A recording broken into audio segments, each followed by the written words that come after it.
So today I'll start off by saying I have a new investment account, which really, when I say new, I mean like a new old investment account. If anyone remembers way back in the day, slash, I'm pretty sure I had this at the beginning of my YouTube channel. I had a 457B account, which was basically just a supplementary account for retirement. In addition to my pension account, they offer a 457B. Well, that was like my first public employer, and then my second public employer offered a 403B and a 457B, but I never put money in it because they didn't really push it, slash, I didn't have any money. And then now I'm back with a 457B, and this time it's essentially just set up to automatically take $25 a paycheck and put it into a life path retirement plan for the year 2060. And I personally think that's fine. It gives me enough like diversification. It's nice to have just like one thing on autopilot. Just to talk real quickly, my pension account is like not really money this is just the cash value if I like left tomorrow, but obviously the most value comes out of like working, meeting the age and service requirements, and then retiring. So there's no like specific investments for this account because it is what is it called? I forget now. But it's not it's basically not like a 401k. It's a 401a. And then I have my Roth IRA, which actually we need to update this. We're gonna say it's $16,245 because I did make a deposit. And then, like I mentioned, I have the 457B. So back to the 457. Essentially, how this works is it'll take out $25 out of every paycheck. I get paid bi-weekly, so it's about $50 a month.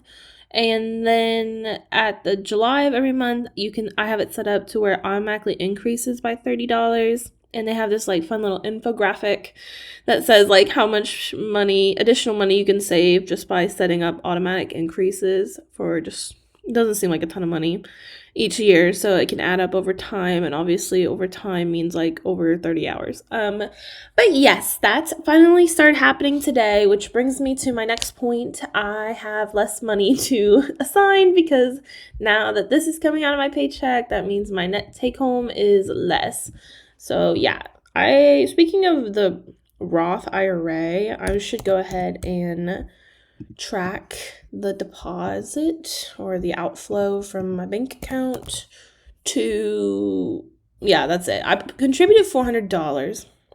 I feel like I have been slacking on my Roth IRA this year, which kind of sucks because I'm not gonna look this up, but I feel like the market has been up for most of the year, which of course, like the money in my account has captured those gains, like my Roth, but obviously it would have been better to like dollar cost average into it. I don't even really remember my reasoning for not. I probably just felt like I didn't have any money, and then I know my reasoning changed to I wanted to increase my emergency fund. I don't know, but we are kind of just making a end of the year push into this account. Definitely won't be able to max it out. I don't even know if I'll try, but next year I'd like to try to max it out. But yeah, this year so far I've contributed $2,100. Let's look at all these things. Oh, these are other parking. Ugh, gross. So parking has been, let me just input all these transactions. Parking has been could be better, could be worse. What do I want to talk about? So my partner, he was laid off. Woo! He was laid off at the beginning of October. And that sounds like, I don't want that to sound bad because actually it's kind of funny. The day that he got laid off, he was like, we were just going around Aldi and we were making jokes like, I'm going to be the breadwinner, like Avery's the breadwinner. And while we were at Aldi we were deciding to stock up on groceries because, I feel like when you lose income, because we live together, so we're not combined finances, but we're long-term partners, of course. So all that to be said, if he loses his job, that also means like I should cut back on my spending. So I was kind of just sitting on cash or trying to sit on it at the same time as like taking on more of the food expenses. So we were at Aldi trying to stock up. I feel like whenever I am talking and giving stories on here, it's just like a bunch of non sequiturs, like just lined up next to each other, and I feel like they don't make any sense. But that's why we were at Aldi. And while we were in the line, and this was the day of his layoff, he gets a call from a company that he had interviewed with a month ago because he had been actively looking. Like, it wasn't a surprise that he had a layoff. He had been actively looking and he got a job offer for 40% more than what he was currently making. And like, just talk about like divine timing there. This is why I feel like my YouTube channel has been useless lately, because this happened and I didn't talk about it. Now I'm talking about it and other things are happening, and of course financial goals are coming up, and I just feel like I am leaving everyone in the dark, and I really don't like doing that. But yes, he got a job offer making 40% more, which means he was out for the entire month of October. And of course, with the way the economy is, we really I didn't want to talk about it yet, because you never know if like they could rescind the job offer or something when it happened. But as of this week, he has started this job. And my whole point to all of that was, it is like 45 minutes, 30 to 45 minutes in the opposite direction of my job. At my job, you got to pay $12 a day to park. And for the most part, I just try to avoid it. I had to get up, so I forgot where I was. But anyways, he's about 30 to 50 minutes away, depending on the time of the day, from this job, which I don't like long commutes, but I feel like it's pretty common for most people, like, especially people I work with. Like, every job I've worked in this city, like, people seem to drive at least 30 plus minutes. And all that to be said, like, I still think it's worth it for more than 40% pay increase. But what was my point? So my point was, this week just started, so we're still trying to figure out the rhythm on how I get to work. And for the most part, I think if I just get up early enough, he can drop me off still, because it's only 5 minutes away. Or I can take the bus, but the bus requires a level of discipline. But anyways, like, if I go to work at 7, he can still like drop me off and then head to work before he gets there at 8. And then I can just take the bus home, which is fine, because not that there's actually a set time for me to get to work, but I just don't. I hate starting the day off on the wrong foot, you know what I mean? And I hate when it takes forever to get to work. That just really sours your mood. At the end of the day, I kind of expect it, and I anticipate it. But at the beginning of the day, and also you're tired, so you're trying to maximize like how long you're sleeping if you can so help it. Trying to like cut out the fat or like the excess waste of time, if that makes any sense. All of that to be said, I drove to work yesterday, because yesterday I had to vote, and I just did it before work, and we couldn't make it work. And I just decided to drive, but it's $12 a day. I feel like I have no idea what I'm talking about. It's $12 a day. And then today I drove to work because there was a miscommunication. So that is my like 10-minute story on why I'm putting in $12 for parking expense. And then I also, bought pastries, but other than that, those are all my expenses, since last time. So I'm 6 overspent. I was like, huh? And okay, dining out. I'm gonna pull it from ready to assign. Groceries. I bought coffee, ready to assign. I already made this transaction, but my goal was to take it from. This isn't really overspending. It's just me being late on allocating this money, if that makes sense. So just clear all this up. Books. Let's talk about books. So I got a Kindle. I was reading a lot on the Kindle app on my iPad, but like, oh my God, like that was killing my eyeballs. So I know like the Kindle Paperwhite is supposedly better for your eyes, and I can tell. So I now have one of those, and I can like read without any distractions. And what have I read recently? I just started The Wishing Game. I do not think magical realism is for me. I don't think that's my genre. I think it's kind of boring, like contemporary fiction with like a little bit of magic in there. But I'm only 60 pages in and nothing's happened yet, but I just like I don't care about the subject matter. But that's what I'm reading. But I have read 42 books this year, and I'm making like a last minute push to get over the finish line, which is 52 books. Which I think is really not that bad because, one, obviously it's not that bad because most people don't read that much, like just being honest. And then two, it's not that bad because there's probably like whole quarter of the year where I just like don't read a single thing. I don't finish a single book.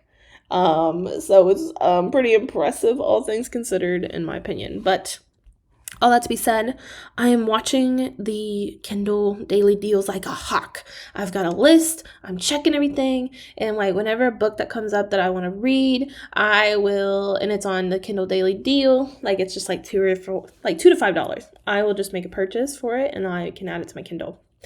But I also use the library app. Like, don't worry. I use the library app as well. You know, I feel like there's just a very complex calculus when it comes to like, should I purchase this book physically? Should I purchase a digital version for my Kindle? Should I just request it digitally from the library? Or should I just go get the physical book from the library?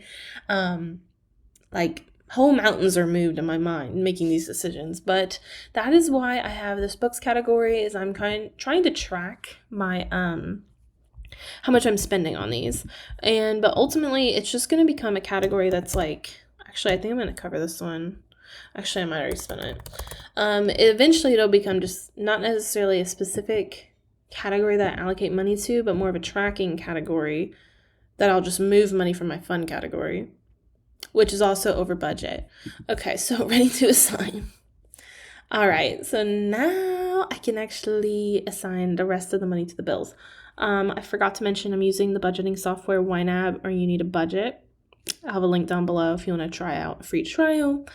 But I've been using it for 3 years now, and it's been doing me well, so you can definitely check it out if you want. I'm going to go into December because I'm like kind of a month ahead. I don't know. I feel like that word I feel like I get a little confused sometimes about the definition of that. But essentially, I'm taking November's income and budgeting it in December. And for November is a 3 paycheck month. And so hopefully that means like my last paycheck of November, I don't know what I'll do with it. I'm going to definitely allocate money towards rent, but I do not know if I'll cover other bills. Like if I'll just start budgeting into January. We shall see. I do not know. But anyways, I put $336.25 into my rent category. Like I mentioned, he started that new job, and I obviously started a new job this year. So we have increased our income, I think like a combined 30-ish%, which I'm obviously very happy about and grateful that worked out that way. I think we're both in better environments, and obviously more money is beneficial as well. But if you recall back to my what should we move? We kind of landed on no, but now we're kind of thinking maybe it's a yes, but not necessarily right away, just when our lease ends, which is in August. But where we will move to, I don't know. I have no idea yet, because I feel like I have no idea. But I'm gonna put $64.29 into car insurance, $60 into spin classes. I need to figure out my student loans. It's not that I'm like forgetting that I think I am forgetting that they exist, because they have been on save plan forbearance, so they just haven't been gathering interest. And like I feel like I used to have like a very like pay down the debt now energy when I first started like personal finance and budgeting. That's definitely how I felt with my car, because I had taken out a loan for part of it. I got a used car. I took out like an $11,000 loan, and I ended up paying it off in exactly a year. That wasn't even on purpose. It just worked out that way. So in like a year, I had given My point was I did that pretty quickly. And then my student loans, I just thought I was going to do it quickly. And I just kind of changed my mind a bit on it because the balance is not that high. I might like pay off like the highest loan, like highest, it is the highest loan, also with the highest interest, which I guess makes sense. But it's like 5,000 or 4,000 or 3,000. It's something like that. It's like maybe $5,000. Maybe pay off that one and like work on to paying off that one and just slow pay the rest is kind of what I'm currently feeling about it. But I don't want to start this now. I just do not feel like it. I just don't know why. I've become so like apathetic towards the debt because I'm lucky enough not to have such a high balance, so it's not even like the standard repayment does not kill me for this. Like if I had to pay like $185 a month, that's not the end of the world. And I've just gotten more focused on like investing and my other financial goals. You know what I mean? Like student loans are such a, I don't know. That's just how I feel about them lately, but I could always change my mind. Here's my emergency fund update. I said I wanted to reach $12,000 by end of the year. I think I'm fine with $10,000 for now. Because like again, I have other like I want to like work on some of my sinking funds / some of my sinking funds have like come back with a vengeance. They're like, hello, let's put some money in here. And that's just kind of like taken away from the emergency fund, which I actually don't really care because when I like look at my emergency fund, of course, like $10,000 for an emergency, but I'm really looking at this left-hand side where I'm like, what is all the money I have available to me in an emergency? And if I continue building up my sinking funds, they're essentially like backup to the emergency fund. You know what I mean? So it's like all the money is like flexible at the end of the day and I can move it around if needed. I think that is all the expenses I'm covering from this check. Let me see, because I wrote all this down earlier and I don't want to fuck it up. So let me just add up all of these things of note.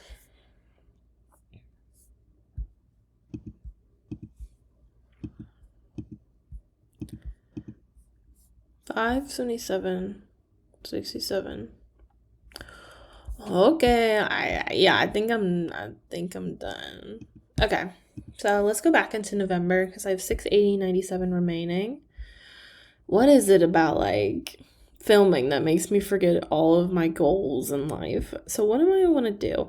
Okay, I want to do $212.50 into my Christmas / holidays. And there's a very specific reason for this. I was like, what is my reason? My reason is I like wrote down all of I have a video and I might refilm it. But long story short, I wrote down all of the things I was anticipating for the holidays. I included Thanksgiving in this.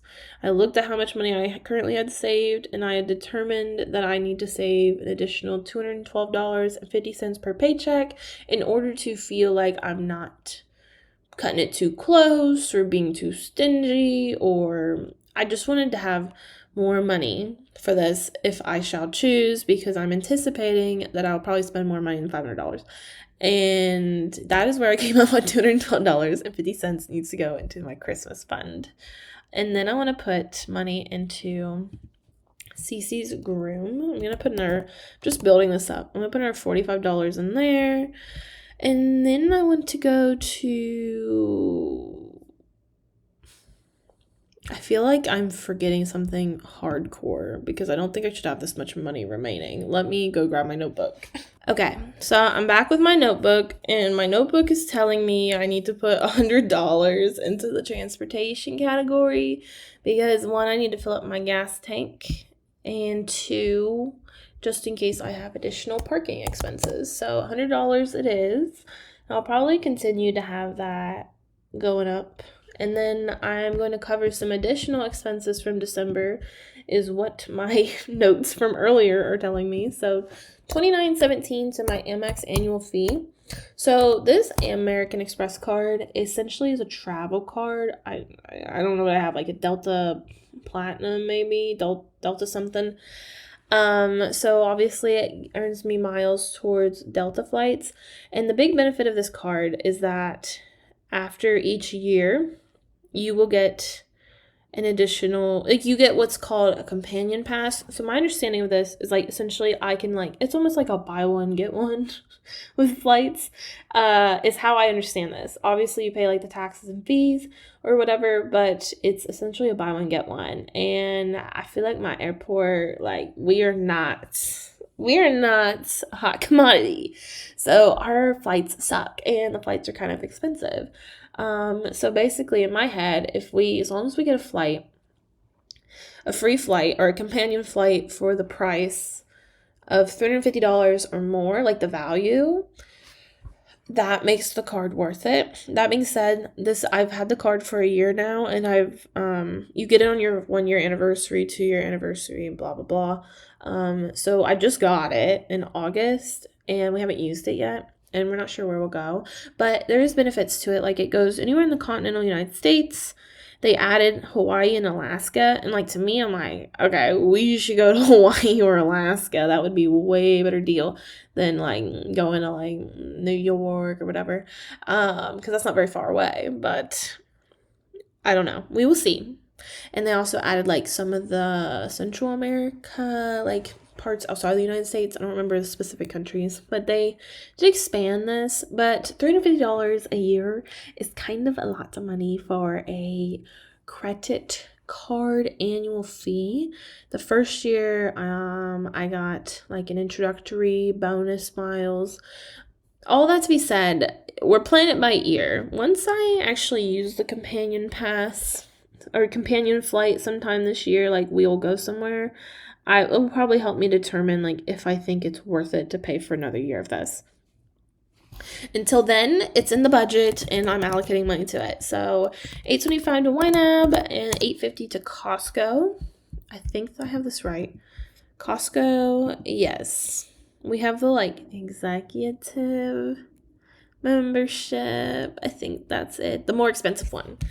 But I don't know if we'll keep it, but I'm saving half of the money for that just in case. That puts me down to $277.55 remaining. And I said, I need to put money towards food. Girls gotta eat, $150 I'm gonna put into groceries. And kind of where I've landed lately with, like, food money allocation is I just put the money into one of the food categories, probably groceries, and if I spend out on the other categories, I'll just move the money around. It's almost like I have one overarching category. Then I'm not too granular. Like, I'm no longer being like, I can only spend $200 on or, like, on takeout this month. Hold on, let me show you October. Let's see. I only spent $162.13 at the grocery store. And some of these are, like, not even the grocery store. They're, like, vending machine purchases at work, which, probably could cut those out. And one of these purchases was also, like, a last-minute trip to Aldi, which I didn't necessarily need to do at the end of the month. So my point is, I did really good with my grocery spending. But if we look at this other spending, like date night and dining out, a combined $550. Remember, he did not have a job, so if we went out, it basically landed on me. And then coffee was just $26, whatever. But a combined $738.01. I'd like to bring this down.